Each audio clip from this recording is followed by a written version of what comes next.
काम करने वाले कम मिलते हैं।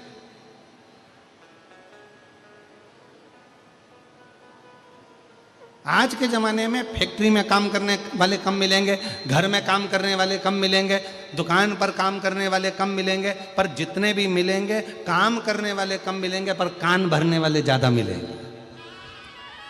जितने मिलेंगे, झाड़ू लगाते लगाते एक भाई अगर काम भी कर रही, झाड़ू भी लगा रही ना, तो धीरे धीरे फुसुर फुसुर कान भरती जाती है। देख लो, वो तुम्हारी बाजू वाली है ना, झाड़ू लगा रही है, और झाड़ू लगा तुम्हारी बाजू वाली है ना, वो ऐसा कर रही थी। अब बता, सेठानी को कहना चाहिए तू काम कर कि कान भर।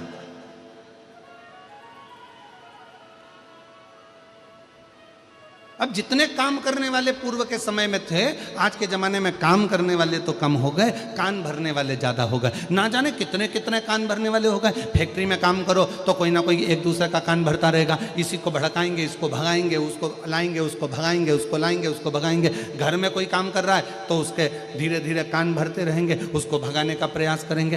काम करने वाला काम नहीं कर पाता, दिन भर बैठकर केवल कान भरा करता है। शिव महापुराण की कथा में स्वयं शंकर भगवान माता पार्वती जी से कहते हैं, हे पार्वती, चल मैं तुझे अमरनाथ की गुफा में लेकर चलता हूं। वहां क्या करना पड़ेगा प्रभु? पार्वती जी से शिव जी कहते हैं, वहां पर मैं तेरे कान भरूंगा, पर उन कानों में मैं कोई निंदा नहीं भरूंगा, उन कानों में भगवान का नाम भरूंगा, और अमर कथा तेरे कानों में मैं भर दूंगा। अमर कथा,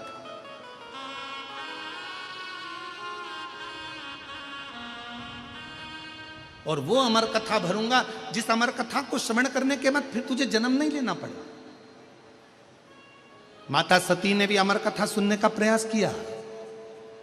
कुंभज बाबा के आश्रम में जाकर, अगस्त ऋषि के आश्रम में पहुंचकर भगवान शंकर सती जी को कथा सुनाने के लिए लेकर गए। माता उमा जब भगवान महेश के साथ में विराजमान हुई, जब माता उमा महेश भगवान के साथ में विराजमान हुई, जिससे महेश्वरी समाज की उत्पत्ति हुई, उस समय पर भी भगवान महेश ने माता उमा को अमर कथा सुनाने का प्रयास किया। माता कात्यायनी को, माता कुचमंडा को, माता स्कंदा को, माँ कालरात्रि को, माता महागौरी को, ऐसा कोई माता का अवतार नहीं हुआ जिसमें भगवान शंकर ने माँ पार्वती जी को जो अन्य रूप में आई उनमें उन्होंने अमर कथा सुनाने का प्रयास नहीं किया। पर आखिरी बिंदु था भगवान शंकर का पार्वती जी को अमर कथा सुनाना, क्योंकि शिव चाहते थे अब यह पार्वती फिर जन्म ना ले, बार बार मृत्यु के काल में ना पड़े, इसको एक बार ऐसी कथा सुना दूं जिसको सुनकर ये अपनी जिंदगी की अमरता प्राप्त कर ले।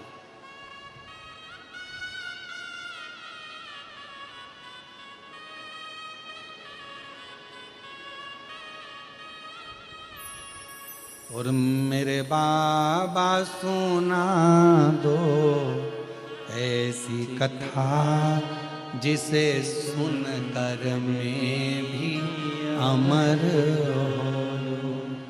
भोलेनाथ सुना दो ऐसी कथा जिसे सुनकर मैं भी अमर हो।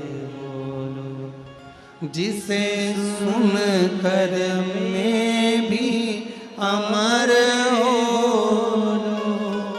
जिसे सुनकर मैं भी अमर हो। भोलेनाथ सुना दो ऐसी कथा जिसे सुनकर मैं भी अमर हो। मेरे बाबा सुना दो ऐसी कथा जिसे सुनकर मैं भी अमर हो। वो कथा मुझे सुनना है। पार्वती जी से कहा, चल मैं तुझे कथा श्रवण कराने के लिए लेकर चलता हूं। और भगवान शंकर भगवान माँ जगत जननी को अमरनाथ की गुफा में कथा श्रवण कराने के लिए ले गए। सबको हटाया,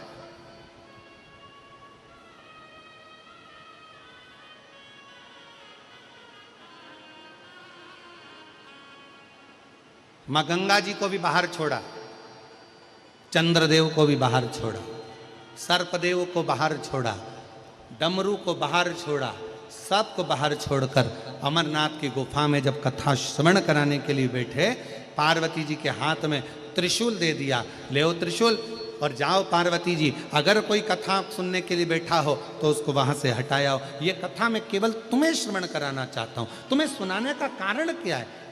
केवल पार्वती जी को कथा।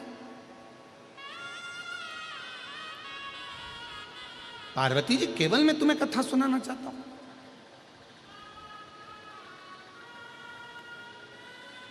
कथा सुनने का अधिकारी कौन है?